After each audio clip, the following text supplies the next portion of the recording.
چطور؟ یارو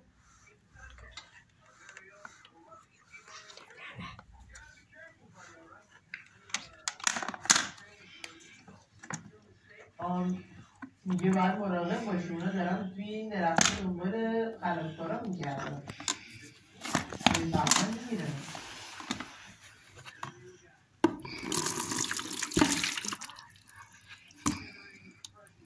این قدم برای خودش کرده نه به اینا داد یه برای بزرگی این قدر بهشون داد بقیهش میره برای چی؟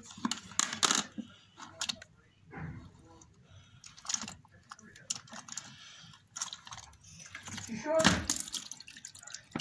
خب این یه بار مثلا این پولا رو میبره تحویل بده، یه بار خودش میتونه راحت فرار کنه با همه این پولا، نباید به هر کسی اعتماد کنه.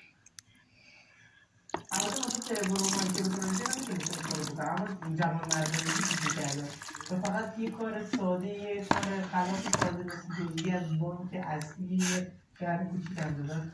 چقدر خفن بوده پاور سکور مپه خیلی کشیده، مپه خیلی کشیده نمیده خیلی خفن بود.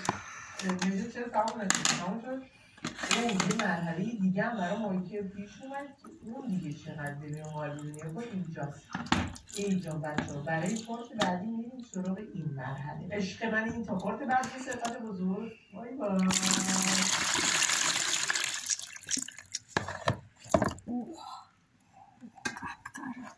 Bunlar da açın.